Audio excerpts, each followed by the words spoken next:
Welcome back students, मैं स्वप्निल जैन आपका maths teacher एक बार फिर से स्वागत करता हूं अपनी मैथमेटिक्स की क्लास में। चैप्टर स्टार्ट करेंगे आज अपन सारणिक या डिटरमिनेंट। जल्दी से आ जाइए, करते हैं स्टार्ट। ज्यादा बड़ा टॉपिक नहीं है अब ये, क्योंकि बहुत सारी चीजें हमने पहले ही मैट्रिक्स में पढ़ ली है आव्यूह के अंदर। अब सारणिक में इसके गुणधर्म पढ़ने और समीकरण को कैसे सॉल्व करते हैं, जिसका एक मेथड आप पढ़ के आते हैं, ए एक्स बराबर बी वाला, एक्स बराबर ए इनवर्स बी, आव्यूह विधि समीकरण सॉल्व करने की। और एक विधि और पढ़नी है, क्रेमर रूल, बस इतना ही है। ठीक है, तो लिखिए भाई। हाँ, क्रेमर नहीं, इसमें थोड़ा अलग है।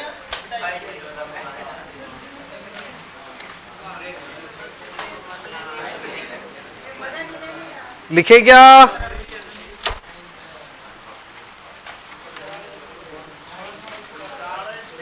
चलो लिखिए।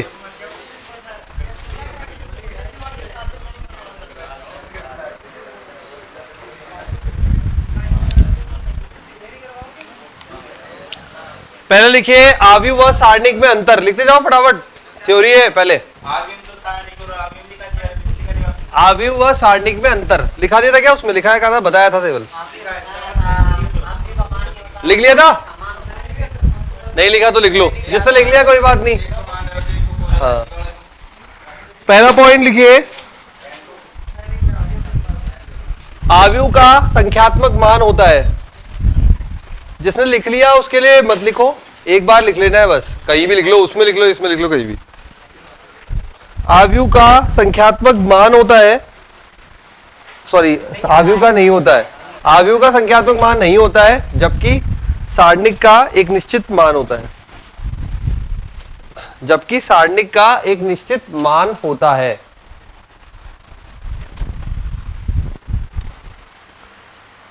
सेकंड पॉइंट, आव्यूह किसी भी क्रम के हो सकते हैं। आव्यूह किसी भी क्रम के हो सकते हैं।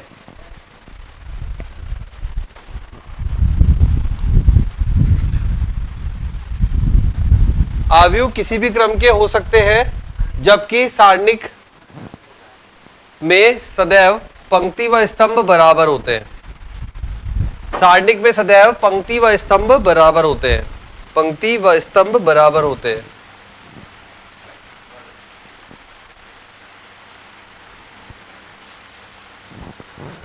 नेक्स्ट पॉइंट,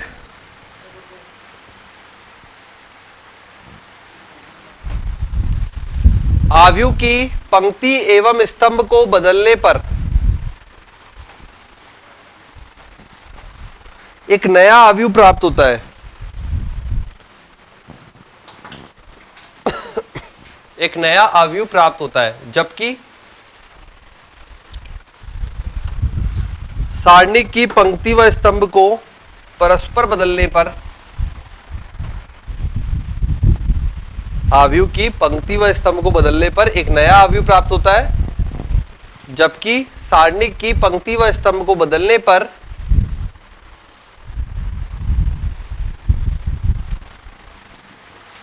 उसके मान में कोई परिवर्तन नहीं होता। उसके मान में कोई परिवर्तन नहीं होता। मान में कोई परिवर्तन नहीं होता।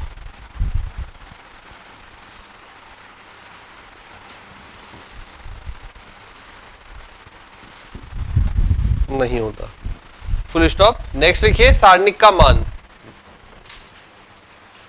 सारणिक का मान,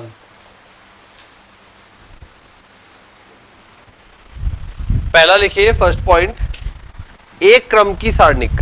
एक क्रम की सारणिक, एक क्रम की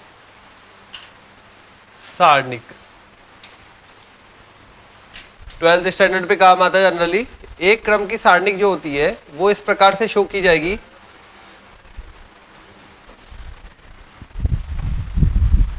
एक क्रम की सारणिक, अब इसका मान क्या होगा? प्लस का 5 हो जाएगा ना, सही है ना भाई? सारणिक है, मॉड्यूलस नहीं है बेटा, सारणिक है, मतलब मान में कोई परिवर्तन नहीं होगा। ठीक है,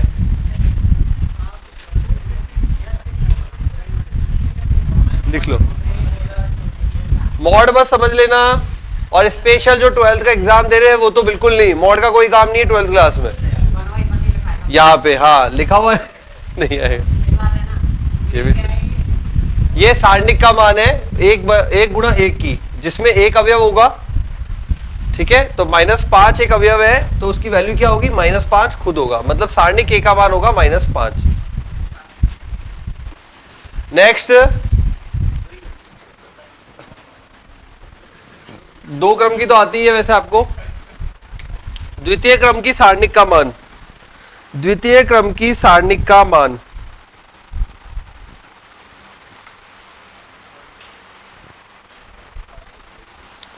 द्वितीय क्रम की सारणिक का मान, एग्जाम्पल ले लेते हैं। ए बराबर ABCD निकालना सबको आता है। ये सारणिक का मान क्या होगा, AD माइनस BC।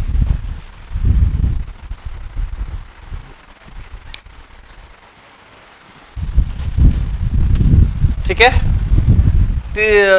थर्ड लिखिए, तृतीय क्रम की सारणिक का मान, तृतीय क्रम की सारणिक का मान A1 A2 A3 B1 B2 B3 C1 C2 C3। एक मेथड तो सबको आता ही है, कौन सा वाला, A1 वो ये गए और ये वाला सॉल्व करना, वो तो आता है सबको, ठीक है। अब एक शॉर्ट मेथड और सीख लेते हैं। शॉर्ट मेथड ये कहता है A1 A2 A3 B1 B2 B3 और C1 C2 C3 सब आपने जमा रखे हैं। अब ये जो पहली और दूसरा कॉलम है इसको वापस से आगे रिपीट कर दो, मतलब A1 B1 C1 A2 B2 and C2, ठीक है। मुख्य विकर्ण कौन सा होगा,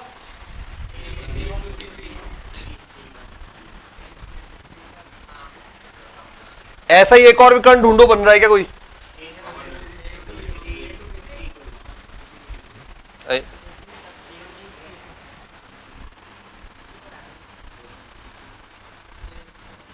ठीक है। और फिर अगला वाला नहीं बैठेगा बस, मतलब कौन कौन से बनेंगे, A1 B2 और C3, A2 B3 और C1, A3 B1 C2। देखो क्रॉस में वो लाइन खींचूंगा तो टेढ़ी दिखेगी, इसलिए बोल रहा हूं। देखने में देखो, इस एक ये बन गया,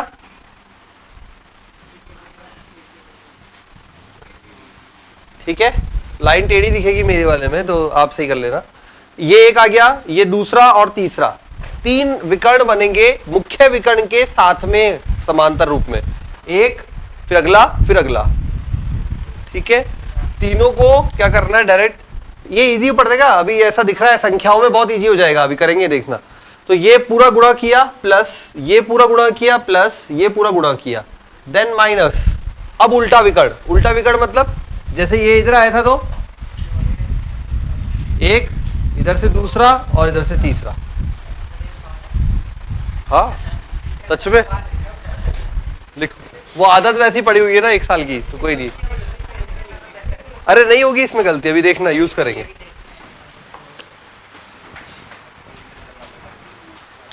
तो ये बनेगा A1 B2 C3, याद नहीं करना, बस मेथड ध्यान रखना है, ऐसे जमा के तीन विकर्ण इधर और तीन विकर्ण उल्टे। A1 B2 C3 प्लस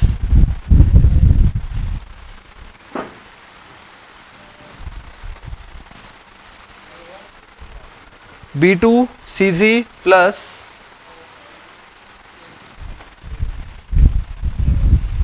बोलो अगला, A1 B2 C3 प्लस, बोलते जाओ, A2 B3 C1 plus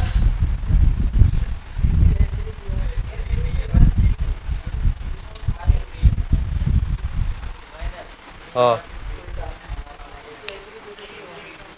A3, ठीक है, A3 B2 C1, अंदर तो प्लस चलेगा, C2 B3 A1, ये आ गया तो C3 B1,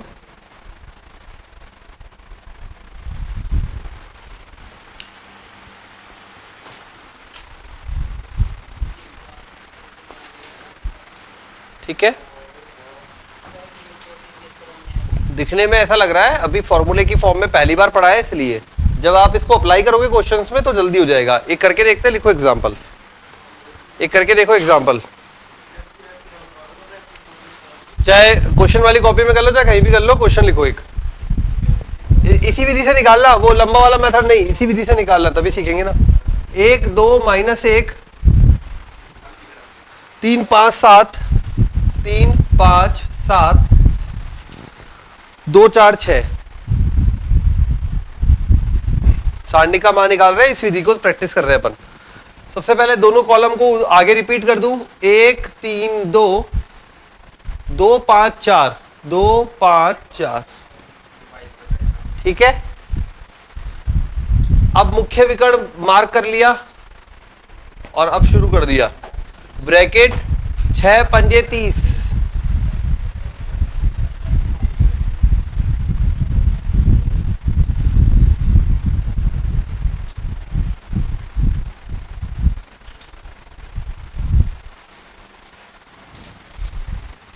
देखो मुख्य विकर्ण बना के देखो सब,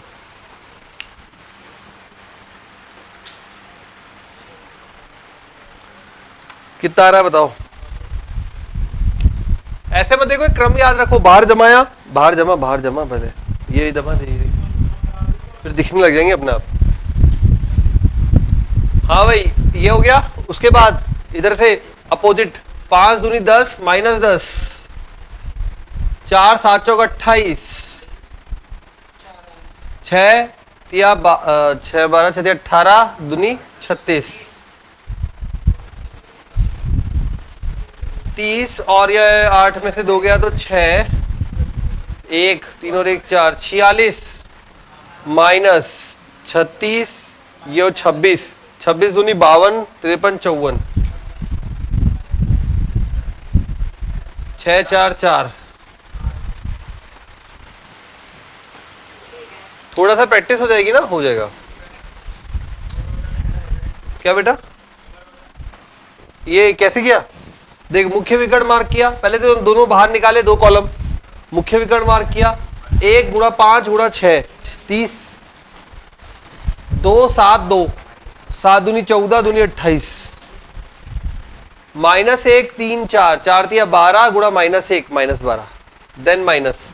अब उल्टे विकर्ण, उल्टे मतलब इधर से 10 माइनस 7 चौक 28 1, 6 तिया 18 दूनी 36, ठीक है। जमाएंगे, थोड़ा प्रैक्टिस हो जाएगी तो हो जाएगा। पहले मुख्य विकर्ण से चलना है 3 माइनस में, फिर उल्टे विकर्ण चलने 3, ठीक है। तो ये हो गया तृतीयकम। अच्छा, और अगर ये बताओ मुझे बेसिक से खोलना है, बेसिक मेथड तो सबको आता ही है वैसे, A1 लेकर और इस तरीके से। अब ये बताओ चिन्ह का सिस्टम बता दो मुझे, यहां रहता है प्लस या माइनस या प्लस, ठीक है।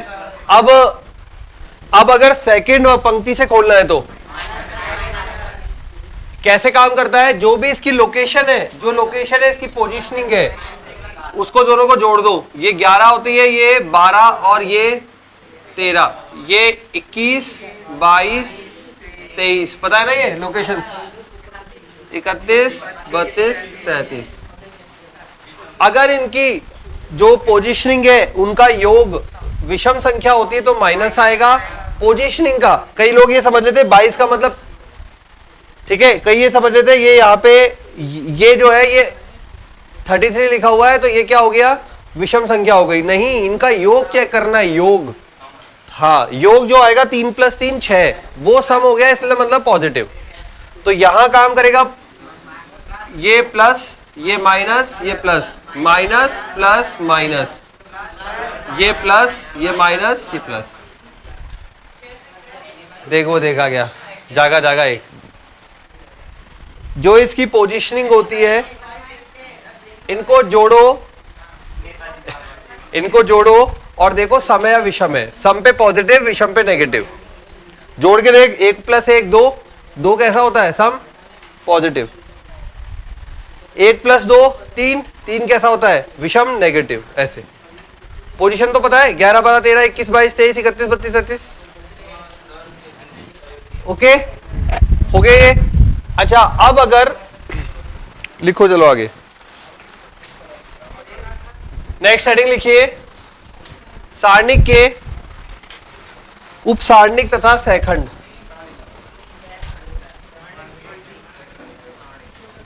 सारणिक के उपसारणिक तथा सहखंड। सारणिक के उपसारणिक तथा सहखंड।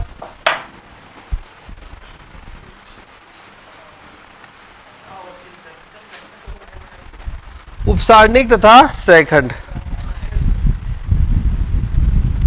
चलो पहले उपसारणिक और सहखंड दोनों 2x2 में निकालते हैं, 1x1 में तो कुछ बनेगा नहीं। तो लिखो, उदाहरण लिखो डायरेक्ट, -3 2 1 5। हाँ एग्जाम्पल सही, -3 2 1 5। ठीक है, उपसारणिक और सहखंड दोनों निकालेंगे। यहां पे अपन उपसारणिक को जनरली डिनोट करते हैं कैपिटल एम से, लोकेशन जो होती है वो उसके अकॉर्डिंग चलते जाएंगे। M11 मतलब पहला उपसारणिक, पहला मतलब इस लोकेशन का, ये यूं गया उपसारणिक आ गया डायरेक्ट 5।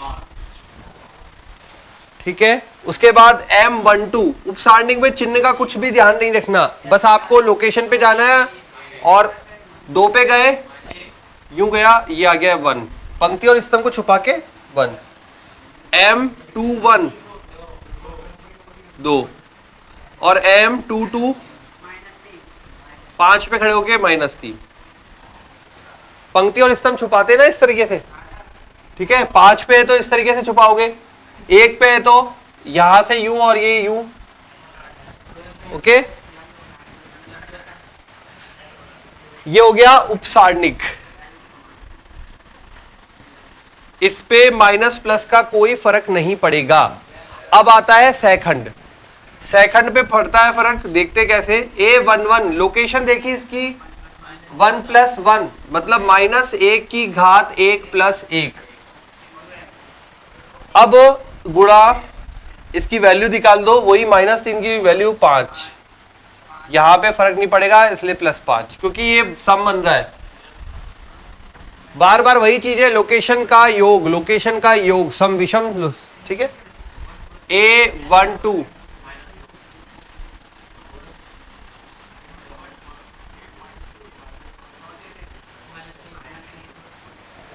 क्या किया, जहां पे योग विषम हो रहा था वहां माइनस से गुणा कर दिया इनको। जहां पे विषम हो रहा है 1 + 2 3 विषम हो गया, तो यहां पे गुणा कर दिया माइनस से। 2 + 1 3 माइनस से गुणा कर दिया, 2 + 2 कुछ भी फर्क नहीं पड़ा। ये हो गया उपसारणिक, ये हो गया सहखंड।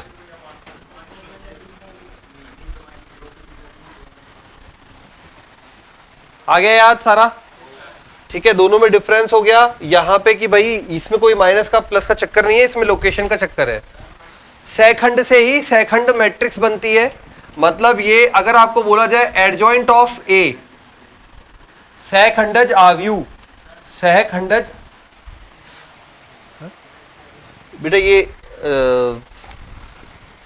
यही चारों लोकेशन का सहखंड निकाला। सहखंड जैसे 1 1 का निकालना है, तो -1 की घात इसकी लोकेशन 1 + 1। ठीक है, कितना हुआ, ये 2 हुआ, सम संख्या हुई, सम में कोई चेंज नहीं, क्योंकि -1 का सम प्लस ही हो जाएगा। उसके बाद 1 2 इसका कितना हुआ, -1 की घात 3, 1 + 2। ठीक है,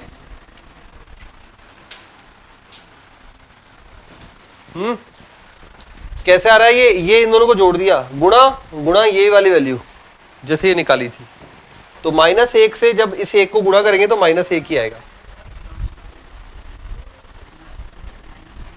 ठीक है, सिमिलर यहां पे -1 की घात 3, 2 + 1 3 विषम हो गया, नेगेटिव आएगा, तो माइनस से गुणा कर दिया इस वैल्यू को।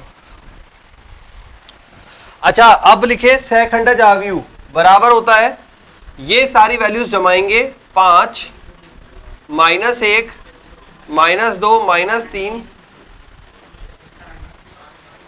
का ट्रांसपोज। ठीक है, बराबर क्या आएगा,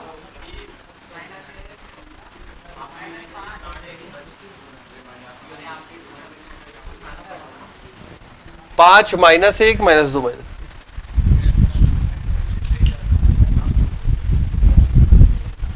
उपसारणिक सहखंड सहखंडज आव्यूह। हाँ, सहखंड होते हैं उसके अवयव और सहखंडज होती है आव्यूह, उनसे मिलकर बनी हुई। इसको बोल सकते हैं सहखंडज। ये अकेला जो कहलाएगा ना सहखंडज, और जब पूरी आव्यूह बन जाएगी तो सहखंड आव्यूह।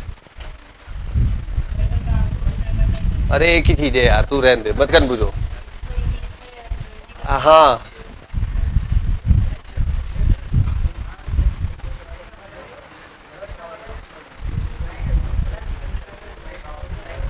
हो गया।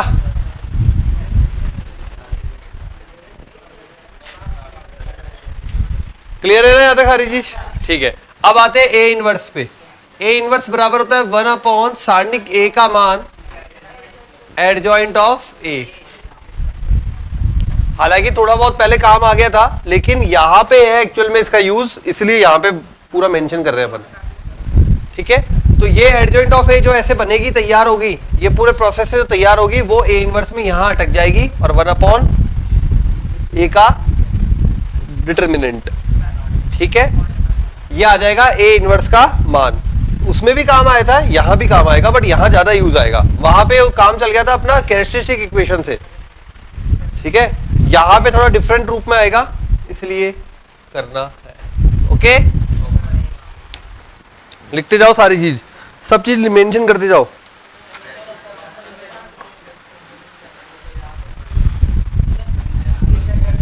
हाँ, यही सेकंड है।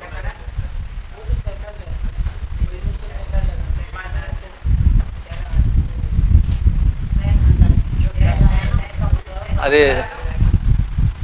इंग्लिश में सही है यार, एक ही वर्ड चलता है। इसे बोलते हैं कोफैक्टर्स, कोफैक्टर्स। और ये जो बना दी पूरी एडजॉइंट, हाँ ये माइनर, माइनर बोलते थे, इसलिए एम से आता है माइनर।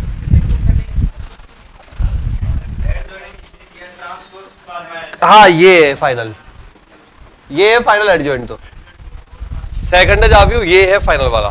ठीक है, ओके, और कोई डाउट? क्लियर हो गया? 3 के लिए भी कर लोगे ना सेम प्रोसेस, हर एक की वैल्यू निकालनी है 1 1 2 1 2 1 3 सबकी, और सेकंड ये ट्रांसपोज करके ये करके यहां जमा देना, इनवर्स तैयार हो जाएगा। ठीक है, लिखो अब आगे। सहखंडज, सहखंडज आव्यूह से प्रसार, सारणिक का प्रसार, सहखंडज से सारणिक का प्रसार, ये लिख लो। सहखंडज से, सहखंडज से सारणिक का प्रसार। कोई भी रो हो या कॉलम हो, उसकी मदद से आप सेकंड की मदद से हल कर सकते हैं। अपन 3 का करके देखते हैं, 2 का तो हो ही जाएगा ऑटोमेटिकली। चलो 2 का भी लिख देता हूं, 1 लिख देता हूं। बोलो कौन से पहले वाले का लिखना है? अगर मान लो तो पहले वाले की लोकेशन क्या है? इसकी है 1 1, इसकी है 1 2। तो कैसा लिखा जाएगा? A11 capital A11 plus A12 capital A12, ये हो जाएगा इस सारणिक का मान। ठीक है, अगर सेकंड वाले के लिए लिखना है तो, कॉलम के लिए लिखना है तो, किसी के लिए भी लिख सकते हो वैसे, बस ध्यान रखना है ये सेम टू सेम आएगा। अब मान बोल जाए, स्मॉल ए वाले मान कौन कौन से हैं? ठीक है, और कैपिटल वाले ये लिखे हुई हैं। ओके, अब 3 के लिए लिखना है सपोज, तो ये आ गया 3 के लिए अपने पास A11 A13 A12 A21 22 23 A31 32 33, सब एनसीईआरटी में है ये वैसे। ठीक है, अब मान लीजिए आपको बोला गया है इससे लिखना है, पहले स्तंभ से, पहले स्तंभ से लिखना है, तो किस प्रकार से लिखेंगे? A11 capital A11 plus A21 capital A21 plus A31 capital A31। चाहे इस तरीके से लिखिए, चाहे यहां से कहीं से भी लिख लीजिए, मतलब मेथड यही रहेगा। ठीक है, तो लिख लो 3 वाला, लिख लो 3 वाला, ज्यादा काम आएगा।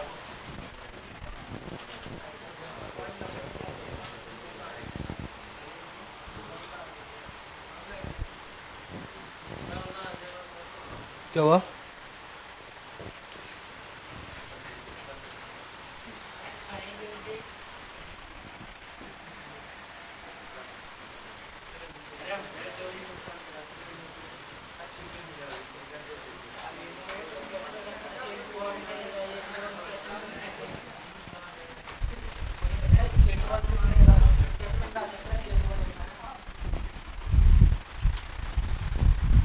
लिख लिया? उसके बाद लिखो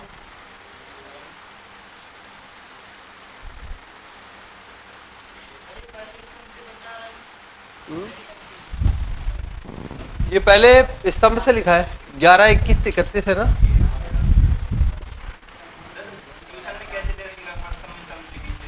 नहीं, वो तो अपने वो मान लो ये बोले अपन को कि कहीं पे सेकंड निकलवाना है तो फिर अगर सारणिक का मान की जरूरत पड़ जाए तो सीधा निकाल देंगे, या फिर इक्वल टू में आप क्या लिख सकते हैं? डेल बराबर सारणिक का मान इक्वल टू डेल्टा या सारणिक का मान, लिख लो ये भी।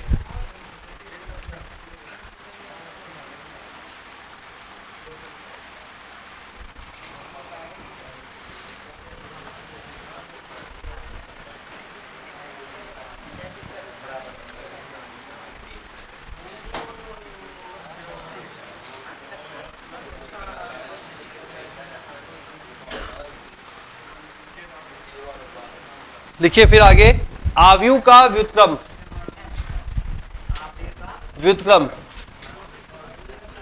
सारणिक में ही आएगा। क्यों? क्योंकि इसलिए यहां पे ए इनवर्स का काम आता है, इसलिए आव्यूह का व्युत्क्रम है, लेकिन आता डिटरमिनेंट में है, सारणिक के अंदर है।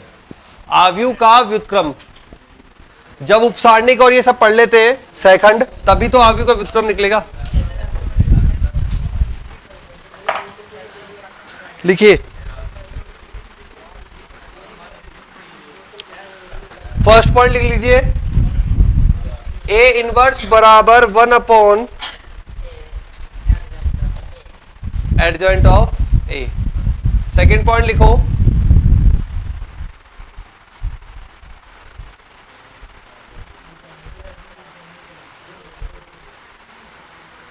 ए dot adjoint of A, A dot adjoint of A is equal to सारणिक A I3 is equal to adjoint of ए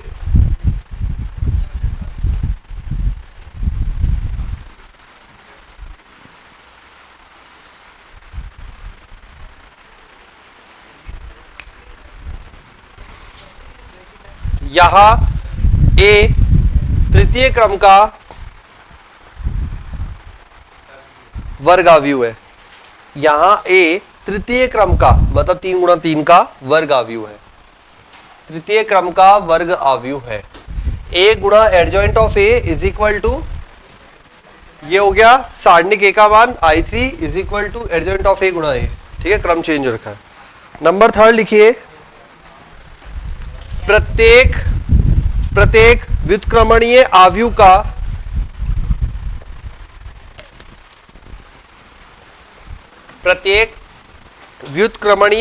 का व्युत्क्रम आव्यूह अद्वितीय होता है। प्रत्येक व्युत्क्रमणीय आव्यूह का व्युत्क्रम आव्यूह अद्वितीय होता है। अद्वितीय मतलब यूनिक, अद्वितीय होता है। नेक्स्ट लिखिए नंबर 4, ए बी का whole inverse is equal to B inverse A inverse.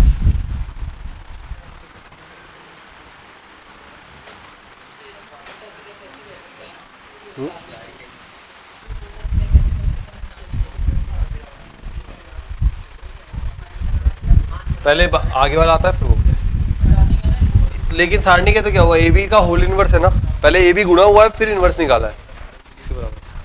A B का whole inverse is equal to B inverse multiply A inverse. Next लिखो, सारणिक ए बराबर सारणिक ए ट्रांसपोज।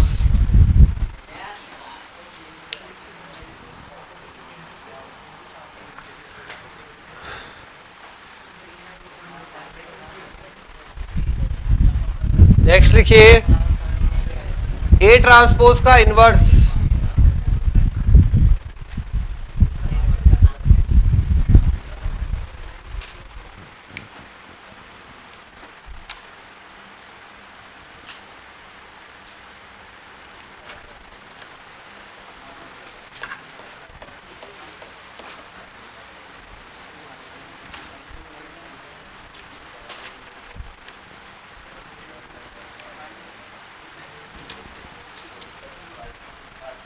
फिर लिखो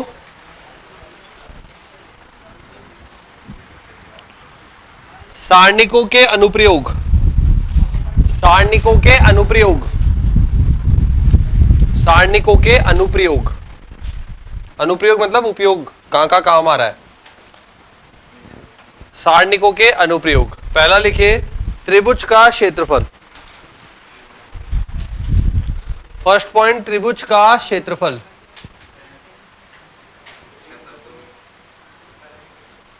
त्रिभुज के तीन बिंदु कौन कौन से होंगे? x1 y1, x2 y2 and x3 y3। त्रिभुज का क्षेत्रफल 1/2 x1 y1, x2 y2, x3 y3 111। कहीं भी घूम सकते हैं, सारणिक का मान नहीं बदलता। ठीक है, कई जगहों पर ये 111 जो है पहले स्टार्टिंग में रखा जाता है, ये बाद में, बीच में, तो कहीं भी घूम सकते हैं।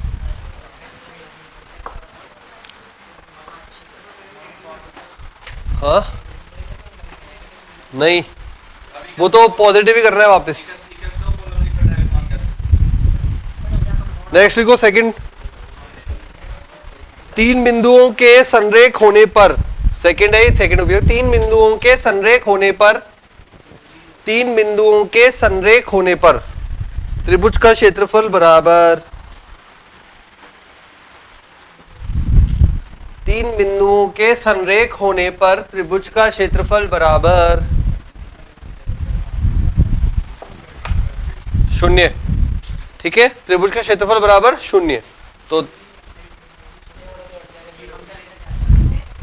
तीन बिंदु संरेख होने पर त्रिभुज का क्षेत्रफल बराबर 0। तो 0 होते ही 1/2 तो 0 में चला जाएगा, बाकी ये पूरा सारणिक बराबर 0 हो जाएगा।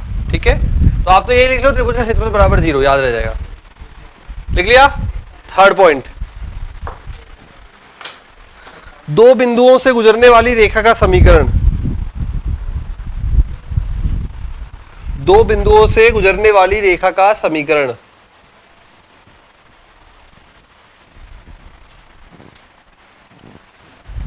दो बिंदुओं से गुजरने वाली रेखा का समीकरण।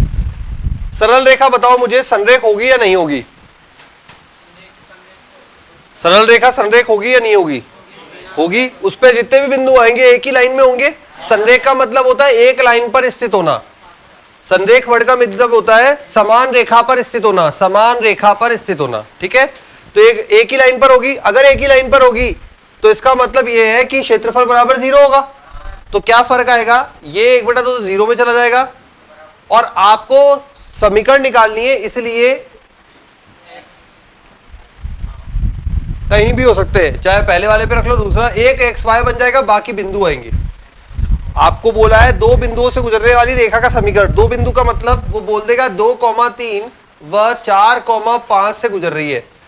तो ये हो जाएगा 2, ये हो जाएगा 3, ये हो जाएगा 4, ये हो जाएगा 5, और ये xy अपने आप जो समीकरण बनेगी xy के रूप में आ जाएगी। ठीक है, तो थर्ड वाले पॉइंट का आंसर आएगा x1 y1 1, x2 y2 1, xy 1 0। लिख लीजिए।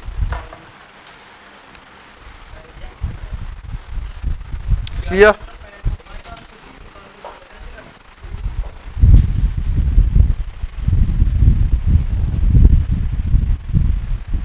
लिख लिया ना? पहचान कर कैसे करना है? ठीक है, एक्स वाई ये और नेक्स्ट लिखिए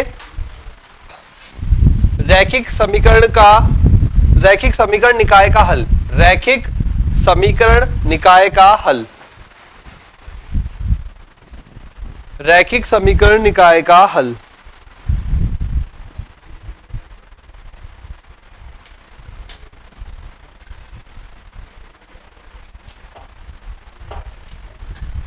A11 x y z B1 A21 A22 A23 z B2 31 32 33 z बराबर B3। तीन समीकरणें दी हुई है। इसके क्वेश्चन बहुत ज्यादा है पीवाईक्यू में, वो एक्चुअली यहां इस चैप्टर पे से आए हुए हैं। शायद आपके पास जो बुक है पीवाईक्यू की उसमें सारणिक और मैट्रिक्स मिला के दिया हुआ है, तो अधिकतर प्रश्न इस टॉपिक पे दिखेंगे वहां।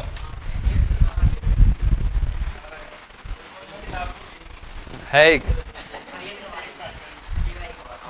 रैखिक समीकरण निकाय का है, एक सफेद पन्नों की काले अक्षर मोती बराबर। लिखो लिखो लिखो। यदि B1 बराबर B2 बराबर B3 बराबर 0 हो, B1 बराबर B2 बराबर B3 बराबर 0 हो, तो निकाय समघाती कहलाता है। यदि B1 B2 B3 बराबर 0 हो तो निकाय समघाती कहलाता है। समघाती इसलिए क्योंकि सभी पदों में घातें समान हो जाती है, एक एक एक। समघाती क्या पढ़ा था हमने अवकल समीकरण में, जहां पे घातें सब में समान हो हर एक पद में। तो यहाँ पे घात एक, यहाँ पे एक, यहाँ पे एक, इसमें नहीं है x, तो इसमें घात 0 हो रही है, इसलिए समघाती नहीं है। अगर ये पूरा 0 हो जाएगा तो सभी पदों में घातें समान हो जाएगी x y z की, तो समघाती हो जाएगा। ठीक है, अन्यथा विषमघातीय कहलाता है। यस, समघाती क्या होता है बेटा? समघाती होता है जिसमें x y z सबकी घातें बराबर हो। तो यहां पे देख 1 1 1, बट इस पद में x y z है ही नहीं, तो घात 0 हो गई। अभी ये समघाती नहीं है, ये कैसा है? विषमघाती है। जैसे ही ये B1 B2 B3 0 हो जाए, ये हट जाएगा, 0 हो जाएगा तो पूरा हट गया। अब सब पदों में घातें समान हो गई, एक एक एक, फिर समघाती हो जाएगा। तो लिखा था अपन ने, यदि B1 बराबर B2 बराबर B3 बराबर 0 हो तो निकाय समघातीय, अन्यथा विषमघातीय कहलाता है। फिर फर्स्ट पॉइंट लिखिए,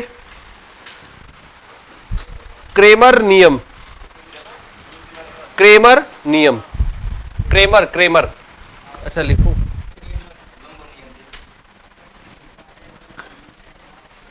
अरे हल करने का नियम है इस समीकरण को।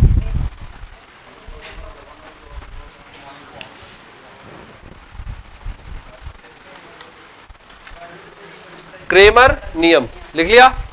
इसमें पहला पॉइंट डालिए, दो चरों वाले रैखिक समीकरण निकाय के हल। दो चरों वाले रैखिक समीकरण निकाय के हल।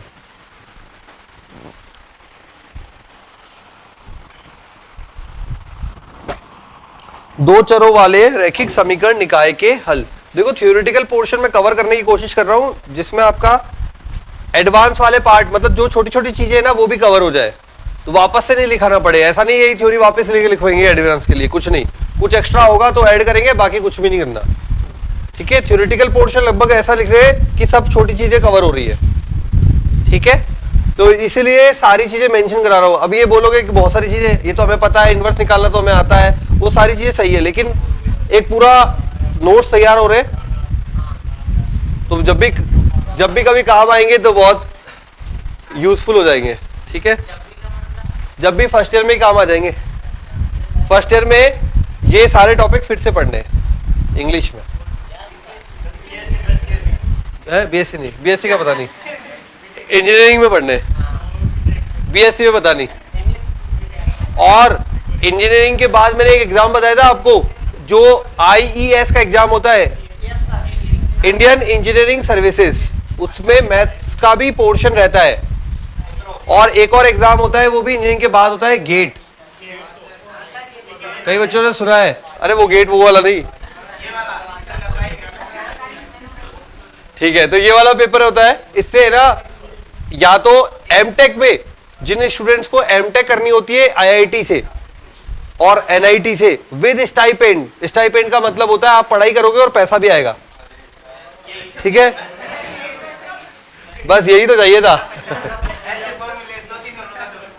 तो गेट जो जिसके पास वैलिड गेट स्कोर कार्ड होता है, वैलिड गेट स्कोर कार्ड का मतलब प्रॉपरली वही कट ऑफ पार करना, तो गेट स्कोर कार्ड होता है वो, उसको स्टाइपेंड भी मिलता है और पढ़ाई भी होती है एमटेक की, मतलब पोस्ट ग्रेजुएशन जिसे बोलते हैं, जैसे बीएससी एमएससी होता है ना, सिमिलरली बीटेक एमटेक होता है।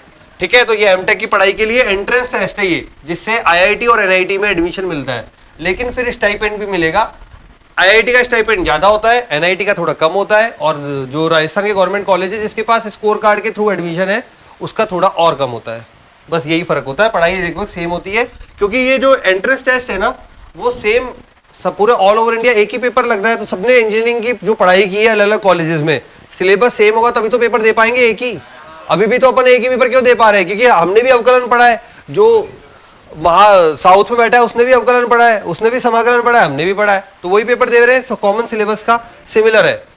ठीक है, तो उसके गेट के एग्जाम में जो मैथ्स के पोर्शन रहता है उसमें भी सारणिक डिटर्मिनेंट होती है। ठीक है, और इसी लेवल की होती है, उसमें थोड़ा सा और एडवांस दो तीन चीजें आ जाती है, जो अपन ने कैरेक्टरिस्टिक इक्वेशन पढ़ी है ना, a माइनस लैम्डा आई बराबर 0, वो थोड़ा और डिटेल में है वहां पे, और एक दो पॉइंट और डिटेल में, बस बाकी सब इतना ही है। ठीक है, और है ये कब लगता है, ये एग्जाम लगता है जब 4 साल पूरे हो जाएंगे तब देना है एग्जाम। ठीक है, तो इसलिए काम आएंगे सारे, संभाल के रखना। लिखो भाई क्रेमर नियम, लिखो इसमें फर्स्ट पॉइंट, दो चरों वाले रैखिक समीकरण। ठीक है, लिखो इसमें माना समीकरण a1x प्लस b1y, लिखो माना समीकरण a1x प्लस b1y बराबर c1, a2x प्लस b2y बराबर c2 है।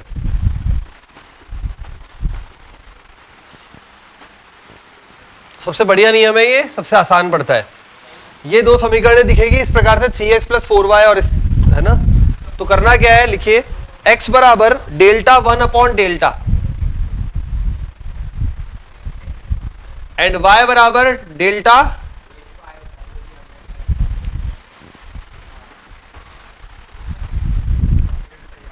अब डेल्टा क्या याद करना है, तो डेल्टा से सुन लीजिए, बहुत ही प्यारा है, a1 a2 b1 b2, समझ में आ गया क्या है। ऐसा कैसे उठ के सारणिक में जम गए,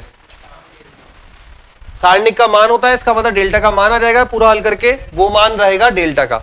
अब डेल्टा 1 में क्या होगा, अब डेल्टा 1 में जरा नोटिस करें, डेल्टा 1 में क्या हो रहा है, डेल्टा 1 में यहां ये हो गया और यहां ये, अब बताइए क्या हुआ डेल्टा 1 में। डेल्टा 1 में x के गुणांकों को जगह, x के गुणांकों की जगह इक्वल टू वाली वैल्यू आ गई, x के गुणांकों की जगह इक्वल टू वाली वैल्यू आ गई c1 c2, तो फिर डेल्टा 2 में क्या होगा,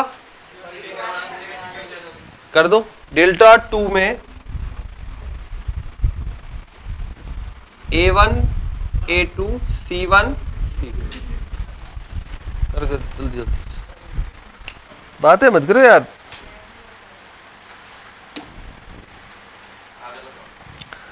ठीक है, x बराबर डेल्टा 1 अपॉन डेल्टा, y बराबर डेल्टा 2 अपॉन डेल्टा, और ये और ध्यान रखना डेल्टा क्या होना चाहिए,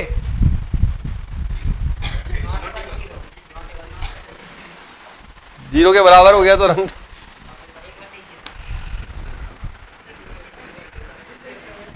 तो बढ़िया रूल है, लिखो आगे,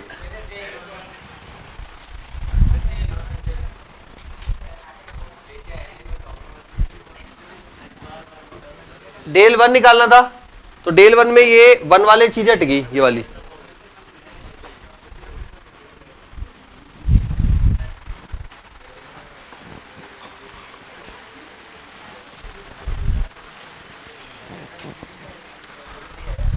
विशेष स्थिति, नेक्स्ट लाइन में लिखिए विशेष स्थिति, पहला point, a1 upon a2 is not equal to b1 upon b2, a1 upon a2 is not equal to b1 upon b2, निकाय का हल अद्वितीय है, निकाय का हल अद्वितीय है मतलब यूनिक सॉल्यूशन है। a1 upon a2 is not equal to b1 upon b2।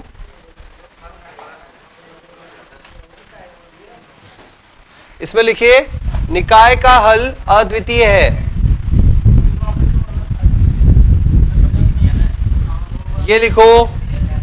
फिर लिखो आगे निकाय का हल अद्वितीय है। अद्वितीय का मतलब होता है इंग्लिश में यूनिक। तथा निकाय संगत है तथा स्वतंत्र है। निकाय संगत है तथा स्वतंत्र है, ये फर्स्ट पॉइंट है पूरा। हल अद्वितीय है, निकाय संगत है तथा स्वतंत्र है। ये कंडीशंस आएंगी, क्वेश्चन पढ़ोगे ना उसमें लिखे हुए हैं इस तरह की कंडीशंस, तब आपको ध्यान रखना पड़ेगा कंडीशन के अकॉर्डिंग क्वेश्चन उत्तर करना है।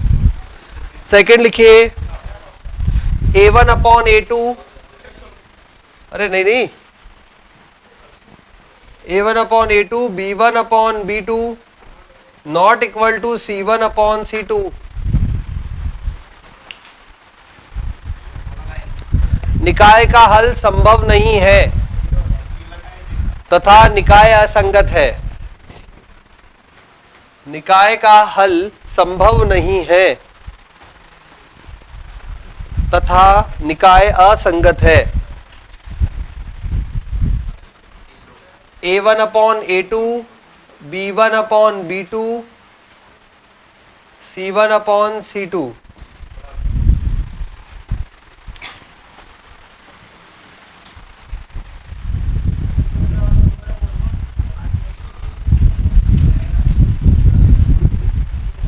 सेकंड वाला बोल रहा हूं, जिसने लिख लिया रिपीट मत लिख लेना। सेकंड वाला है निकाय का हल संभव नहीं है तथा निकाय असंगत है। हल संभव नहीं है तथा निकाय असंगत है। यार तो थ्योरी में भी पीछे रह जाता है यार। ठीक है, तुम्हारे अच्छे से फास्ट नोट्स नहीं लिखा देते क्या?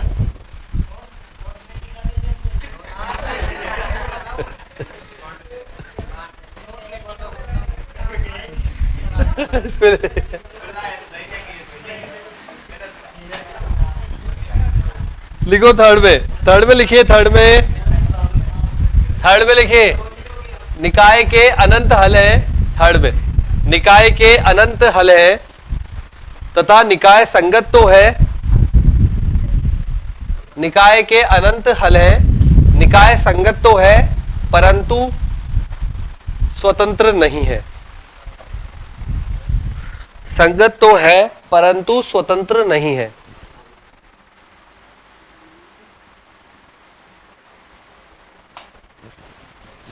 संगत तो है परंतु स्वतंत्र नहीं है। दो चर वाले आने के चांस भी नहीं है। नहीं आते दो चर वाले, बहुत कम आते, कभी कभी किस्मत वालों को तीन चर वाले आते हैं। लिखो सेकंड लिखिए, ये फर्स्ट पॉइंट था पूरा दो चर वाला। अब लिखिए तीन चरों वाले रैखिक निकाय के हल। अधिकतर प्रश्न तीन वाले आ रखे हैं। तीन चरों वाले रैखिक निकाय के हल।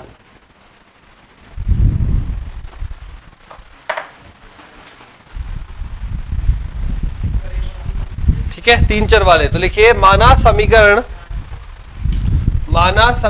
a1x b1y प्लस c1z बराबर d1। अरे इसको क्या किया, मैं सोचू ये तभी a2x b2y थोड़े से चल रहे थोड़े c2z बराबर d2।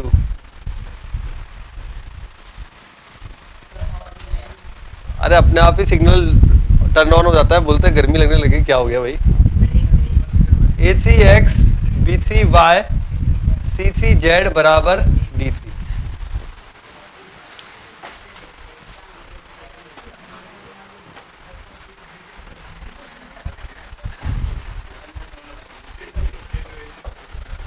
सब कुछ सेम टू सेम है, फटाफट लिख दे जाओ। x बराबर क्या बनेगा? पहले क्या था देखो पीछे, डेल्टा 1 अपॉन, हाँ पहले x बराबर डेल्टा 1 अपॉन डेल्टा, तो लिख दो x बराबर डेल्टा 1 अपॉन डेल्टा, y बराबर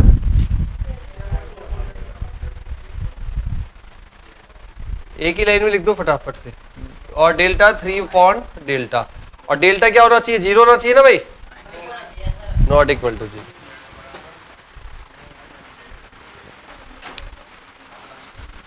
अब तैयार करते हैं अपन सारे डेल्टा को, तो डेल्टा बराबर डेल्टा क्या हो जाएगा, a1 a2 a3 b1 b2 b3 c1 c2 c3, लिखते जाओ।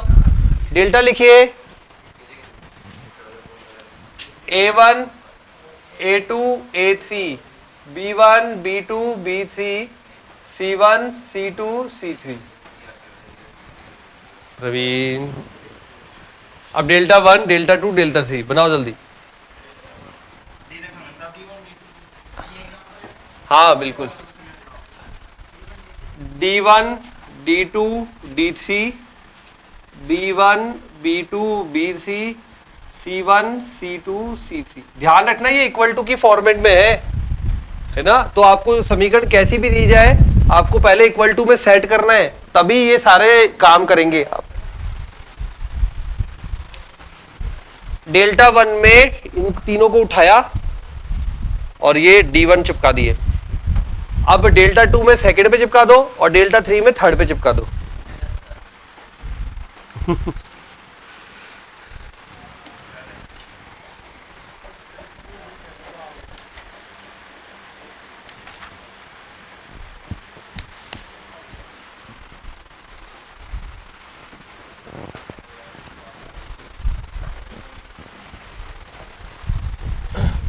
डेल्टा 1 डेल्टा 2 डेल्टा 3 लिख दिए सारे। आगे लिखिए विशेष स्थिति, ये फर्स्ट वाले में आएगा तो डेल्टा 1, सेकंड में आएगा तो डेल्टा 2। विशेष स्थिति पहला पॉइंट,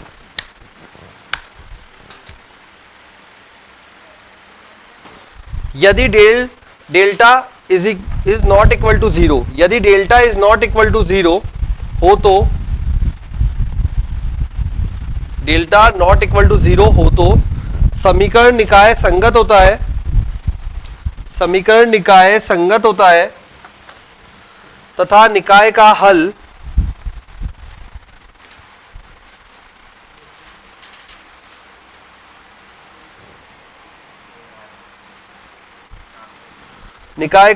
अद्वितीय होगा।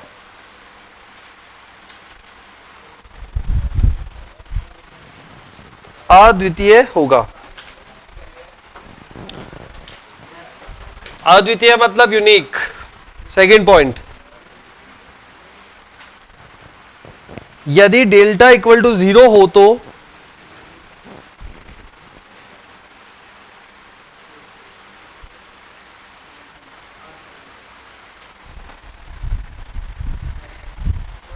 यदि डेल्टा इक्वल टू 0 हो तो निम्न दो स्थितियां बनेगी, निम्न दो स्थितियां बनेगी, निम्न दो स्थितियां बनेगी।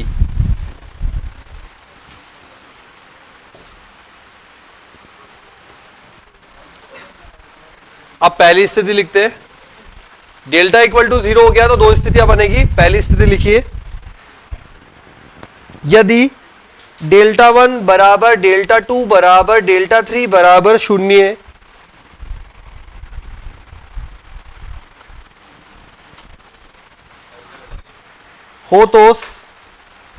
हो तो समीकरण निकाय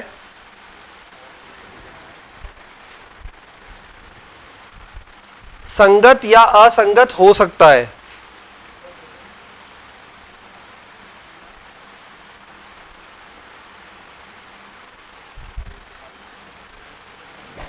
संगत या असंगत हो सकता है। यदि निकाय संगत है, यदि निकाय संगत है तो उसके अनंत हल होंगे।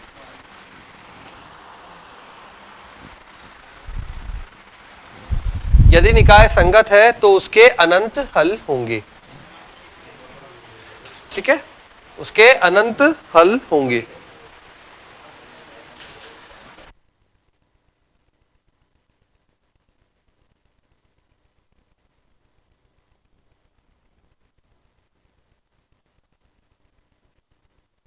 ठीक है, लिख लिया। थर्ड पॉइंट लिखिए नेक्स्ट, मतलब इसमें सेकंड, डेल इक्वल टू 0 में सेकंड पॉइंट,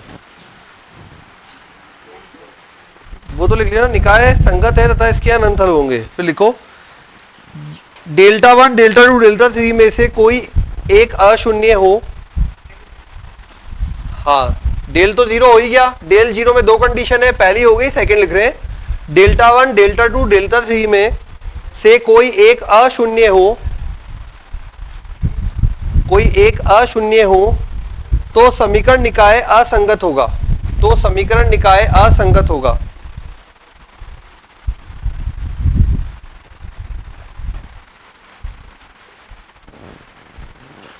तथा निकाय का हल संभव नहीं होगा, तथा निकाय का हल संभव नहीं होगा।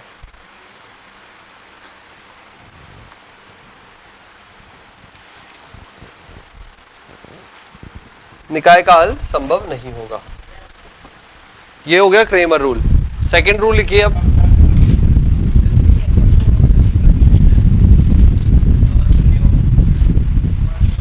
कोई भी एक आ गया ना, कोई भी एक आ गया तो वो इसी में चला गया, एक या एक से अधिक सारे इसमें आएंगे।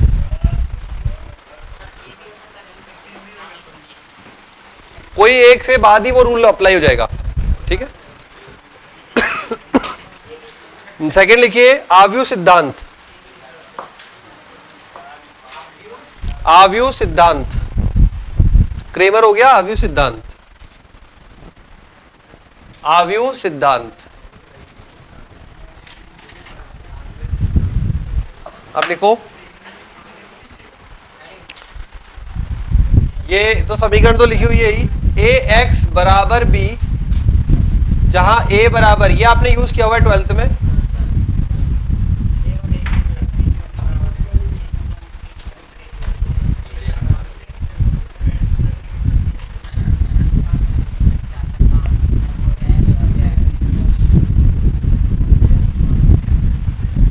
लिखते जाओ।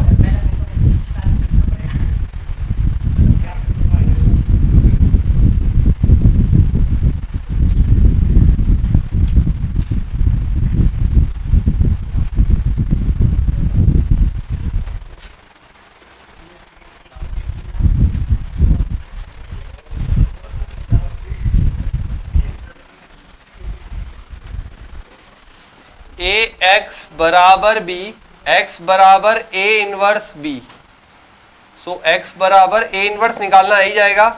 ए इनवर्स निकालने का तरीका फिर से लिख देता हूं, ए इनवर्स बराबर ए का 1/a का सारणिक और एडजॉइंट ऑफ ए। ए बराबर ये एक्स वाई जेड के गुणांक आएंगे, एक्स में आएगा जो भी आपको निकालना है वो, और बी में आएगा जो इक्वल टू में है वो। आ गए तीनों, ये फॉर्मेट होता है ए एक्स बराबर बी, तो एक्स बराबर क्या बन जाता है ए इनवर्स बी।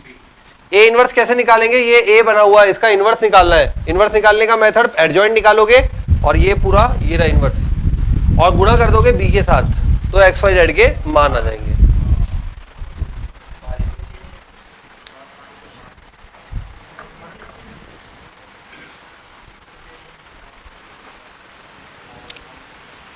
लिखो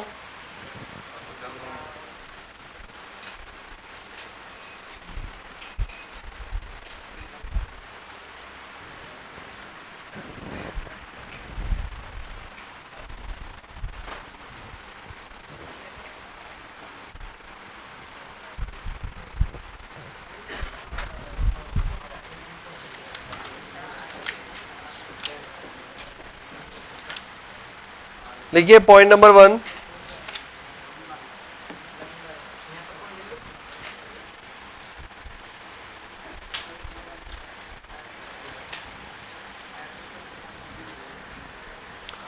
देखिए पॉइंट नंबर 1, यदि सारणिक ए का मान नॉट इक्वल टू 0 है, सारणिक ए का मान मतलब ये सारणिक ए का मान नॉट इक्वल टू 0 है, तो ए इनवर्स का अस्तित्व होगा।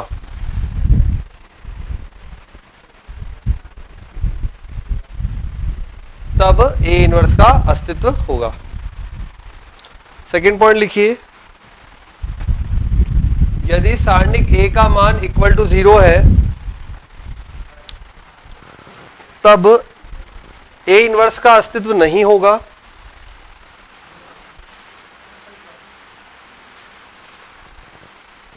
अतः समीकरण निकाय का हल नहीं होगा। अतः समीकरण निकाय का हल नहीं होगा। समीकरण निकाय का हल नहीं होगा।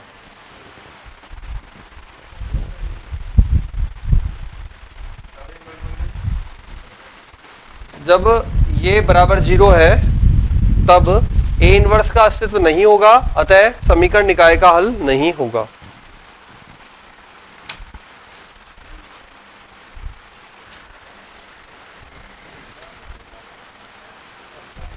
ठीक है, अब आ जाओ क्वेश्चंस पे थोड़े से, तो लिखो क्वेश्चंस पे आ जाओ।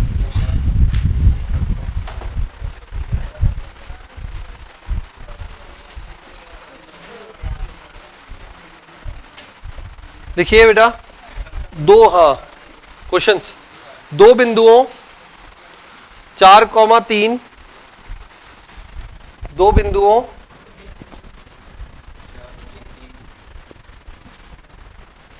ए नाम दे देना 4,3 को, दो बिंदुओं, हाँ ए कैपिटल ए 4,3 इस तरीके से 4,3 व बी -5,2 को मिलाने वाली रेखा का समीकरण ज्ञात कीजिए। को मिलाने वाली रेखा का समीकरण ज्ञात कीजिए। को मिलाने वाली रेखा का समीकरण ज्ञात कीजिए तथा k का मान ज्ञात कीजिए। k का मान ज्ञात कीजिए यदि त्रिभुज ABC का क्षेत्रफल, यदि त्रिभुज ABC का क्षेत्रफल 2 वर्ग इकाई है। ABC का क्षेत्रफल 2 वर्ग इकाई है तथा C k,0 है, तथा C k,0 है। दो पार्ट है क्वेश्चन के, C k,0 है और क्षेत्रफल जो दे रखा है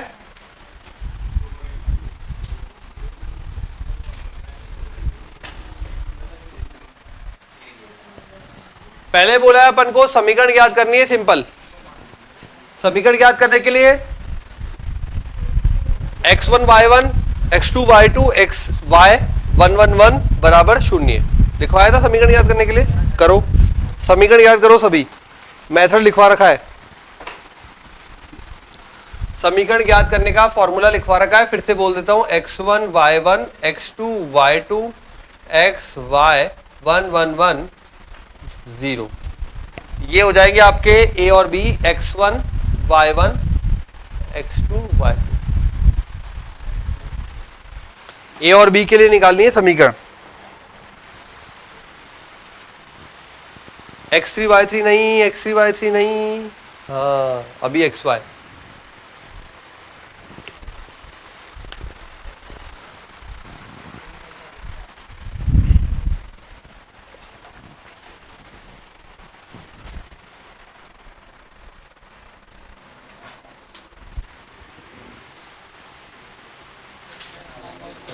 निकाल दी क्या?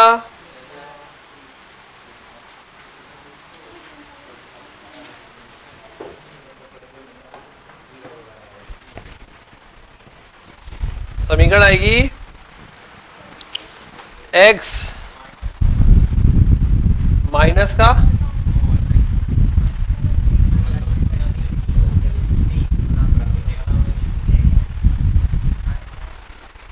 x माइनस 9y प्लस 23 बराबर 0। अब बोला है ABC का क्षेत्रफल 2 वर्ग इकाई है, जबकि C जो दे रखा है k,0। क्वेश्चन मैंने इसलिए करवाया ये क्योंकि यहां पे थोड़ा सा पॉइंट ध्यान रखना है।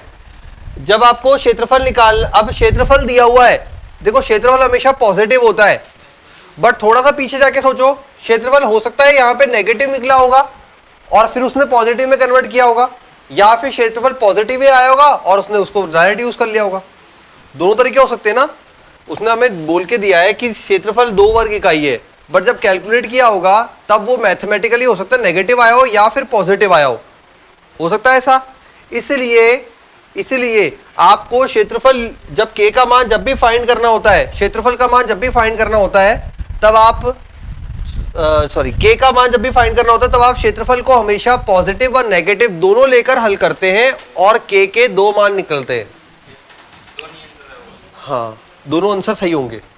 ठीक है, तो फॉर्मूला लगाते हैं क्षेत्रफल का 1/2 x1 y1 x2 y2 x3 y3 1 1 1 बराबर 2 वर्ग इकाई।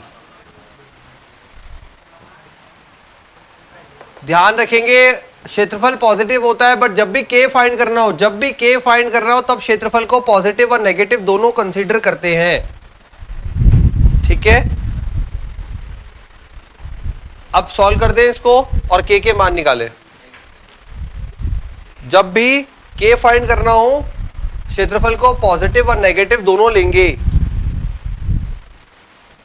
ये ध्यान रखना, लाइन लिख लेना कहीं भी जिससे ध्यान रहे, नहीं तो एक ही मान निकलेगा और गलत हो जाएगा। हल्का क्वेश्चन है बट मान 2 निकलेंगे। ये नहीं है? कर दिया? कितना आ रहा है मान बता? अरे यार क्षेत्रफल नहीं निकला। मैं बोलना तो एक माइनस भी आएगा एक प्लस भी आएगा। तो कहाँ चला गया, ये क्या कर रहा है? अरे ये ना क्षेत्रफल का फॉर्मूला,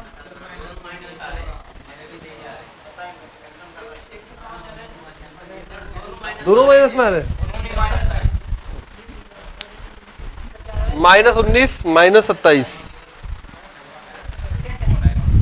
के का मान आएगा -19 व -27 दो मान आएंगे।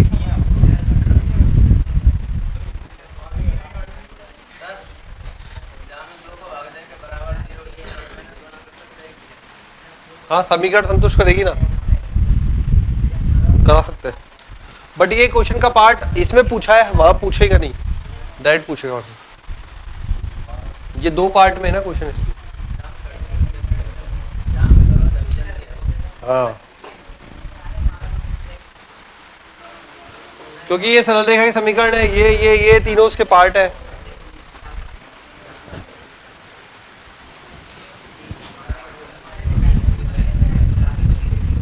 के 2 मान आएंगे, ध्यान रखें।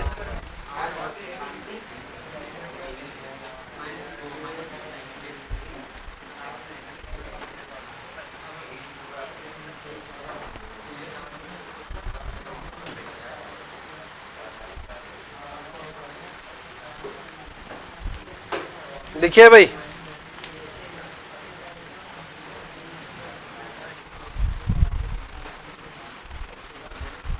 दिए गई समीकरण निकाय की प्रकृति ज्ञात कीजिए।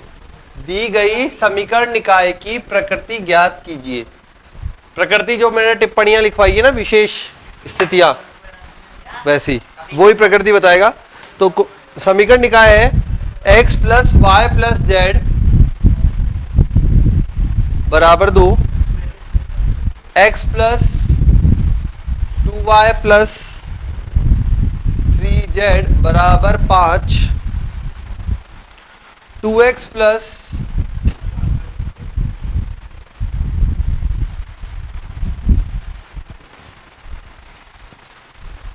3y + 4z बराबर 11। दी गए समीकरण निकाय की प्रकृति ज्ञात कीजिए। मतलब किस प्रकार का है समीकरण निकाय, संगत है, असंगत है, या और भी कुछ जो भी आपको पता हो सकता है। तो क्रेमर रूल यूज करेंगे। क्रेमर रूल यूज करेंगे। सबसे पहले डेल्टा निकालिए, देखिए क्या आ रहा है। सबसे पहले डेल्टा निकालो, डेल्टा निकालिए, फिर डेल्टा 1,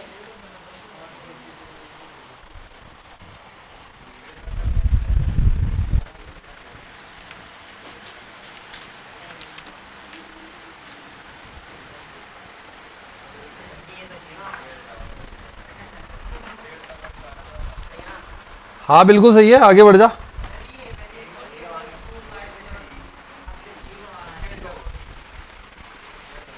डेल्टा बराबर 0, डेल्टा 1, डेल्टा बराबर 0 से क्या पता लगा? अभी दो केस है डेल्टा बराबर 0 के, देखो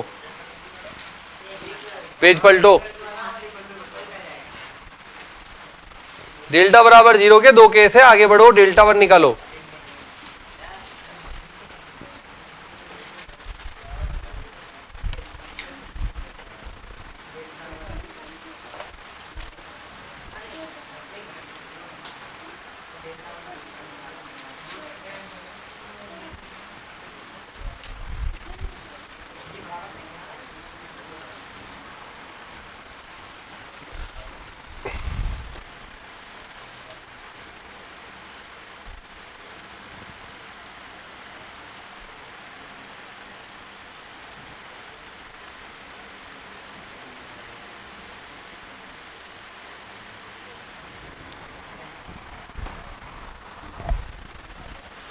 डेल्टा 1 का मान आएगा क्या?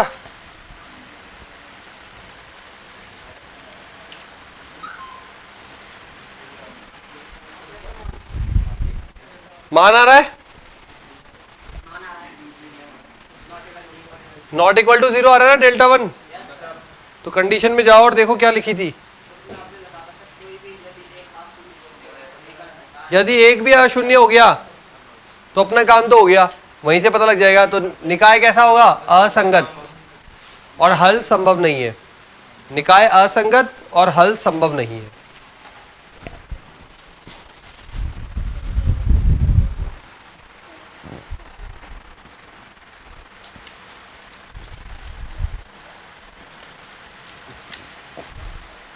निकाय असंगत और हल संभव नहीं है ना? ये नेचर पे ही क्वेश्चन आए हुए हैं। अधिकतर क्वेश्चन जो पीवाईक्यूज में देखोगे वो उसमें यही लिखा हुआ है, ये संभव है तो लैम्डा बताओ, वो संभव नहीं है तो ये बताओ। इस तरीके के क्वेश्चन आए हुए हैं।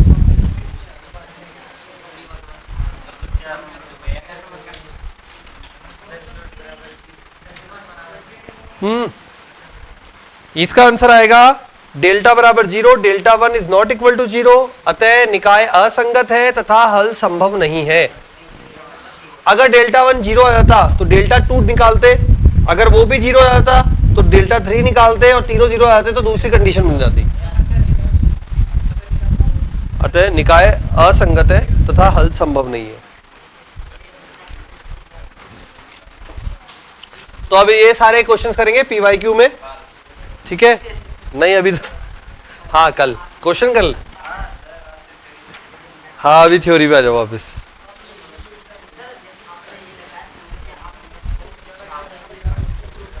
तब कुछ भी हो सकता है।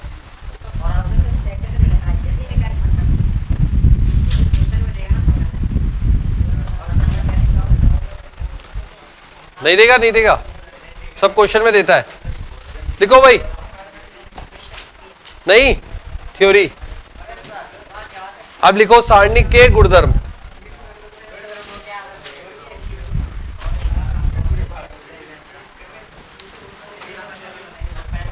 सारणिक के गुणधर्म, सारणिक के गुणधर्म। फर्स्ट पॉइंट लिखिए, थ्योरी में लिखो सारणिक के गुणधर्म। फर्स्ट पॉइंट, यदि किसी सारणिक में, यदि किसी सारणिक में समस्त पंक्तियों को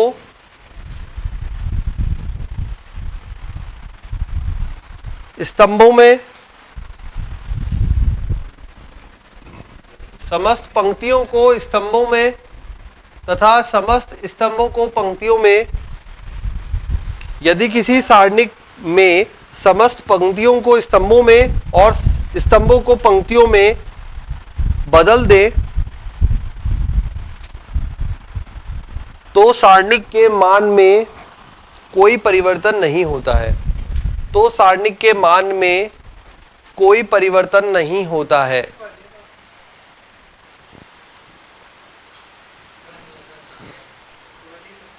यदि किसी सारणिक के समस्त पंक्तियों को स्तंभों में और स्तंभों को पंक्तियों में बदल दे तो सारणिक के मान में कोई परिवर्तन नहीं होता है। सारणिक ए बराबर सारणिक ए का ट्रांसपोज। अब लिखवा दिया, लेकिन बार बार आएगा तो आज लिखो, कहीं कुछ चूक ना जाए, इसलिए लिखते रहो। नंबर 2, यदि किसी सारणिक में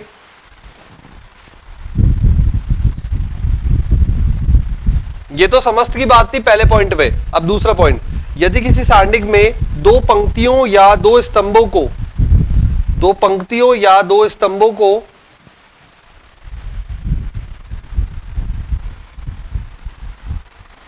परस्पर बदल दिया जाए,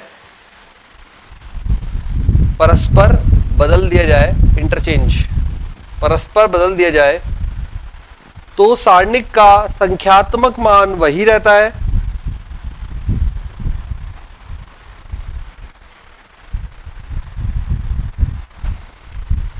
लेकिन उसका चिन्ह बदल जाता है।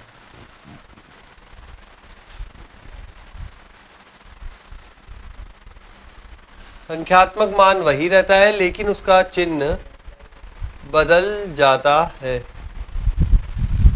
ठीक है, कोई भी दो परस्पर पंक्ति या स्तंभ बदलनी है। मान लीजिए हमने यहां पे बोला कि C1 और C2 को इंटरचेंज कर दिया,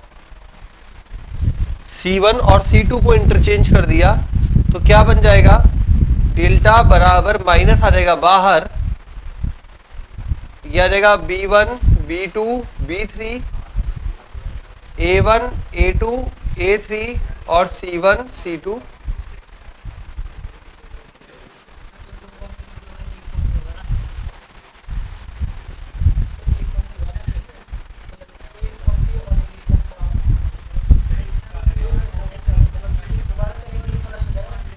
दो पंक्तियों मतलब दो स्तंभ ही तो बदले आपस में, तो बोलने से वर्ड ऐसे यूज करते हैं। ठीक है, तो अगर ये डेल्टा 1 नाम दे दूं तो ये आ गया माइनस का डेल्टा।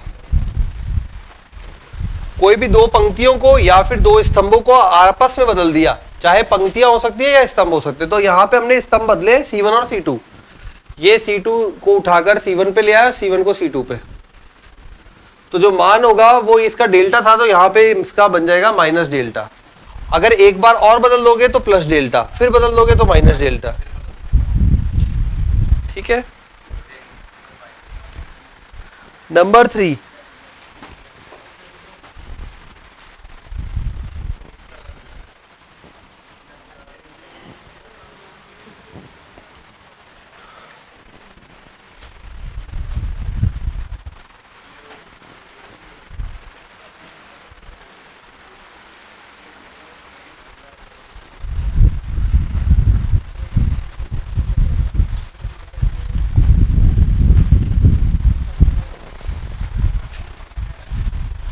कल वो थी जोधपुर में,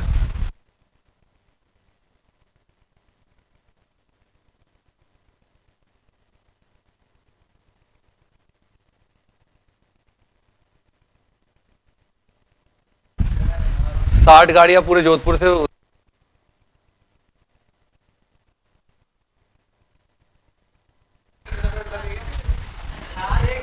लिखो, अरे मैंने कुछ नहीं किया। यदि किसी, थर्ड पॉइंट, यदि किसी सारणिक में कोई दो पंक्तियों या दो स्तंभ, यदि किसी सारणिक में कोई दो पंक्तियां या दो स्तंभ समान हो, ये सबको याद रहता है, समान हो तो सारणिक का मान 0 होगा।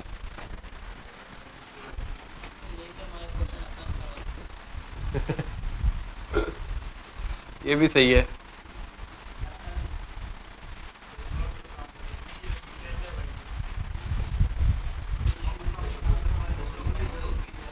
कोई भी दो पंक्ति सेम दिख जाए, कोई भी दो स्तंभ सेम दिख जाए, मान होगा 0। नंबर 4,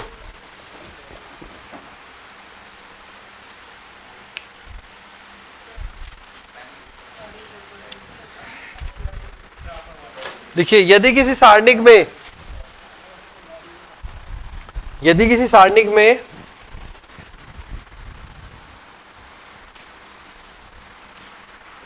एक पंक्ति या एक स्तंभ के सभी अवयवों को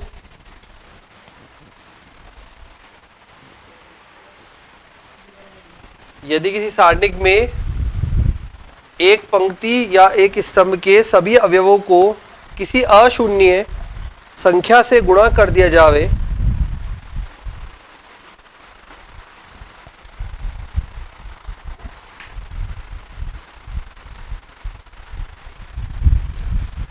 तो प्राप्त सारणिक का मान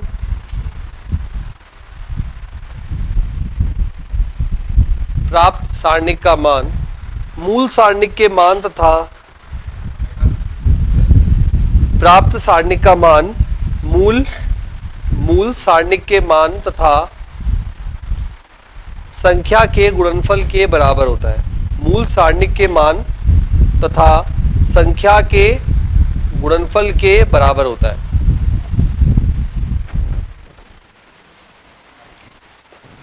मान लीजिए ये तो अपना डेल है ओरिजिनल, ठीक है। मूल जो बोलते हैं मूल सारणी के डेल्टा बराबर a1 b1 c1 a2 b2 c2 a3 b3 c3। अब अगर बोला गया यहाँ पे k से डेल्टा को गुणा कर दिया गया तो क्या बन जाएगा, कोई भी एक या तो पूरी पंक्ति या स्तंभ गुणा हो जाएंगे, ठीक है। तो ये यहाँ पे मैंने गुणा करूं, बोलो क्या करें, पंक्ति को करें या स्तंभ को? चलो स्तंभ को कर देते हैं। ये आ गया b1 b2 b3 और ये आ गया c1। अब मान लीजिए इसको भी k से गुणा करना है तो क्या लगाना पड़ेगा, k स्क्वायर। अगर इसको भी करना है तो k क्यूब, ठीक है। इसी हिसाब से अपन बोल पाते हैं डेल्टा 1 बराबर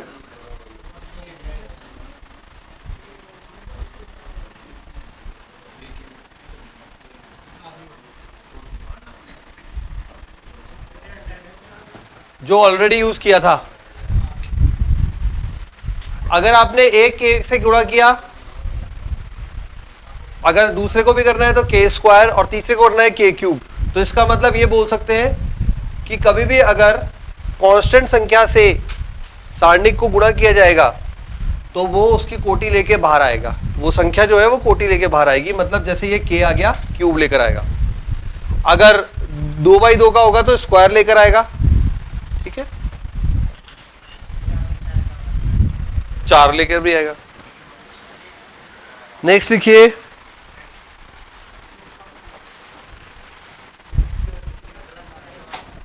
नंबर 5। यदि किसी सारणिक में किसी पंक्ति या स्तंभ को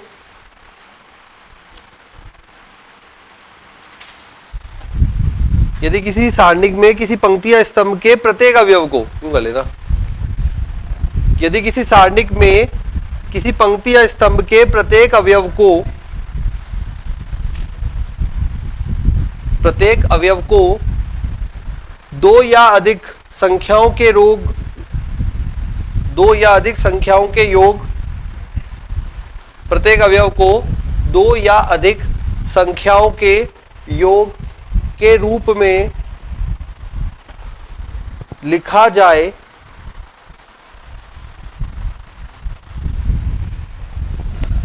तब उन्हें अलग अलग किया जा सकता है।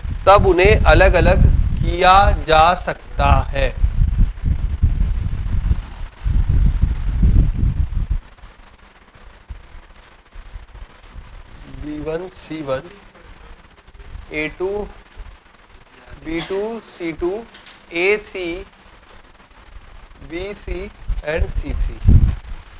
ये दिया हुआ डेल्टा ब्रेक करना है तो किस रूप में ब्रेक हो जाएगा, एक हो जाएगा a1 b1 c1 a2 b2 c2 and a3 b3 c3 plus d1 b1 b2 b3 c1 c2 अलग अलग इस प्रकार से लिखा जा सकता है। मतलब अगर एक कॉलम में लिखे हुए थे तो हमने एक कॉलम की मदद से दो अलग अलग सारणिक बना दिए। अगर सेकंड वाले में भी लिखे होते तो क्या होता, तो फिर से बनता। एनसीईआरटी में है ये। हाँ, ये मान लो यहां भी लिखा होता, सपोज ये लिख दिया, अब उसके बाद ये तो लिख दिया सबने, अब थोड़ा चेंज करते हैं। मान लीजिए ऐसे लिखा होता साथ में पी क्यू आर, तो यहां पे क्या आता, यहां पे भी आता पी क्यू आर और यहां भी आता पी क्यू आर। फिर से इसके दो टुकड़े बनते और इसके भी दो टुकड़े बनते। ठीक है, कैसे बनते मैं लिख देता हूं एक बार और। तो ये बनता A1 A2 A3, यहां पे आता B1 B2 B3 और C1 C2 C3। ये तो पहला टुकड़ा हो गया। अब इसका दूसरा टुकड़ा बनता प्लस में A1 A2 A3 P Q R C1 C2 C3 plus, ऐसे ही दो टुकड़े वहां बनते। ठीक है, अगर यहां पे भी कुछ प्लस में होता तो फिर से दो टुकड़े बनते और ऐसे आगे बढ़ जाता, पूरा सॉल्व हो जाता। मतलब समझ गए ना बात? नहीं तो फिर संक्रिया लगाते कुछ और।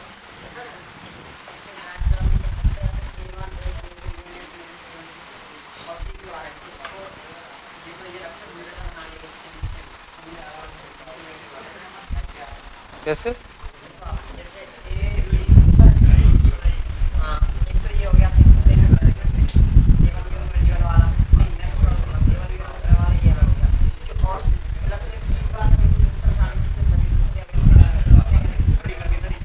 नहीं, पूरे क्रम से बैठे सिस्टम। नंबर 6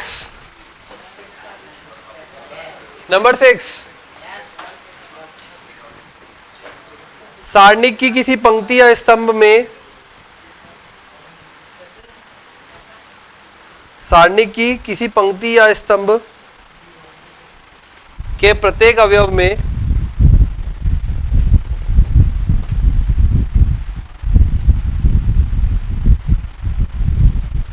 सारणिक की किसी पंक्ति या स्तंभ के प्रत्येक अवयव में किसी अन्य पंक्ति या स्तंभ के, किसी अन्य पंक्ति या स्तंभ के संगत अवयवों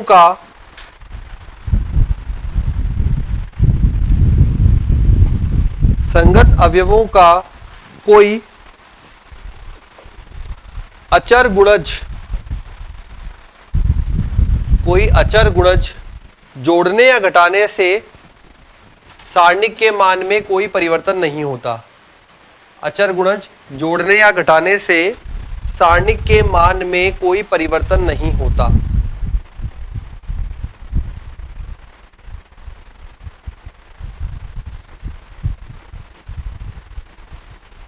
दिया हुआ है जैसे अपन को, अब ये बोला गया कि C1 में C1 प्लस K C3 करने पर, कॉलम वाला है ये C जो लिखा है, कॉलम वाले लिखे संक्रिया। मान लीजिए इसमें K गुणा C जोड़ा गया तो क्या बनेगा, A1 plus K C1, A2 plus K C2, A3 plus K, ऐसे ही होगा संक्रिया की मदद से। और B1 अपनी जगह B2 B3 C1 C2 C3, इसके मान में कोई परिवर्तन नहीं हो गया। ठीक है, सेम टू सेम रहेंगे। बताओ कैसे? कोई प्रूफ कर सकता है? कोई डायरेक्ट एक स्टेप में प्रूफ करना चाहे तो कि भाई कोई परिवर्तन नहीं होगा।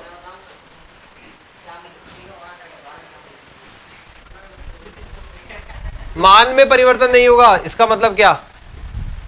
बिल्कुल, इसको ये प्लस में, इसको ओपन करेंगे दो अलग अलग बनेगी। जैसी दो अलग बनेगी, एक तो बनेगी A1 A2 A3 B1 B2 B3 और C1 C2 C3, ये तो रह जाएगी। और दूसरी बनेगी K C1 K C2 K C3, K common लोगे, C1 C2 C3 C1 C2 C3 0, automatically वही बच गया। ठीक है, नेक्स्ट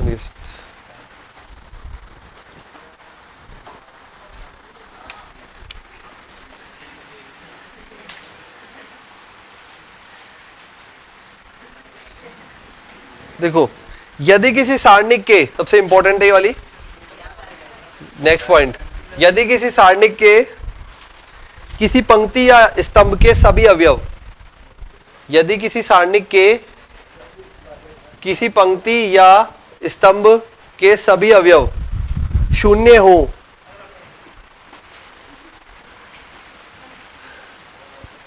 यदि किसी सारणिक के किसी पंक्ति या स्तंभ के सभी अवयव, मतलब कोई भी एक पंक्ति या कोई भी एक स्तंभ के सभी अवयव शून्य हो, तो सारणिक का मान शून्य होगा। उसी पंक्ति के बराबर प्रसार करेंगे, सही बात। तो सारणिक का मान शून्य होगा। पुष्पेंद्र,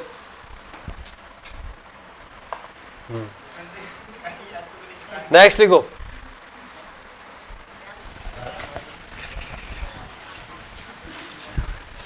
त्रिभुजाकार, त्रिभुजाकार, नेक्स्ट, त्रिभुजाकार आव्यूह, नहीं नहीं कंटिन्यू, त्रिभुजाकार आव्यूह से संबंधित सारणिक का मान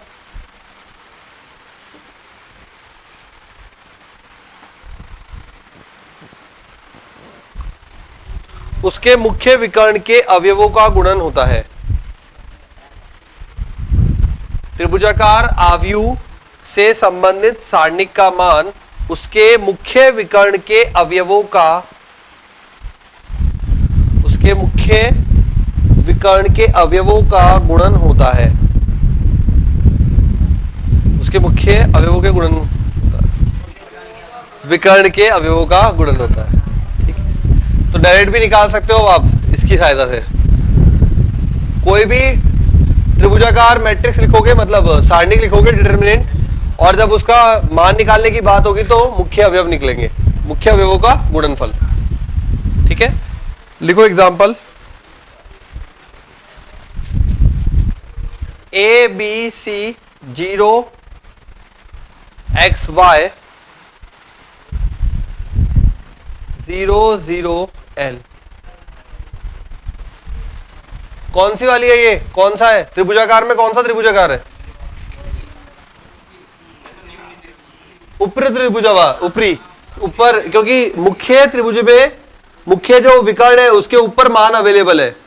ठीक है, तो नीचे वाले 0 हो गए। अब अगर बोला जाए इसके सारणिक का मान, तो डायरेक्ट बोलोगे a गुणा x गुणा l। चाहे निकाल के देख लेते हैं।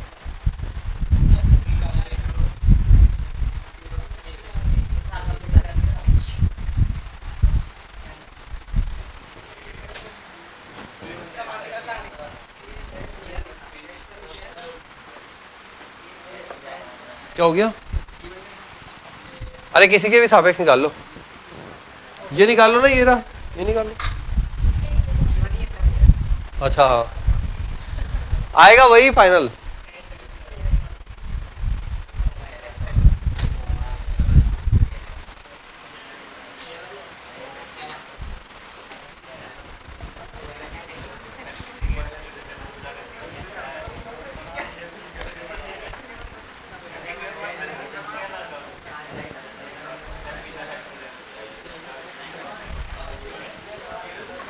लिख लिया?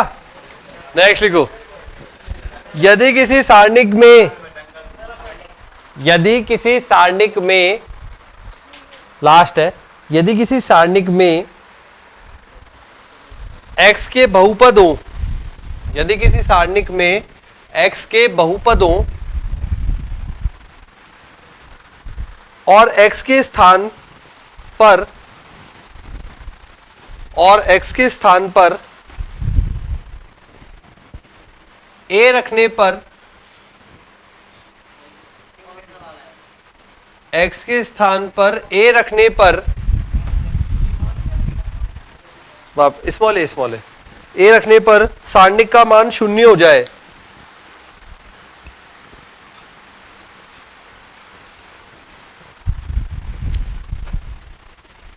a रखने पर सारणिक का मान शून्य हो जाए, तो x माइनस ए इसका एक गुणनखंड होगा। तो x माइनस ए इसका एक गुणनखंड होगा। x माइनस a इसका एक गुणनखंड होगा। ठीक है, फॉर एग्जाम्पल, एग्जाम्पल साथ में लिख लो थ्योरी में ही, ये रहा example 1x x square 1a square 1b b square. Example में लिख लीजिए 1x x square 1a square 1b b square. बताता हूं ना, लिख लिया। अब देखो यहां पे अगर मैं x बराबर a रखूं इसमें तो क्या होगा 1a square, already 1a square पूरा 0, इसका मतलब x माइनस a इसका एक गुणनखंड है। और देखो क्या रखूं, x बराबर b रखूं इसमें 1b b square 1b b square, दो सेम हो जाते हैं तो 0 हो जाता है, तो x माइनस बी भी इसका एक गुणनखंड है। तो x माइनस ए व x माइनस बी इसका एक गुणनखंड होंगे। डायरेक्ट अपन ये बोल सकते हैं बिना हल किए, x माइनस ए व x माइनस बी इसके एक गुणनखंड होंगे।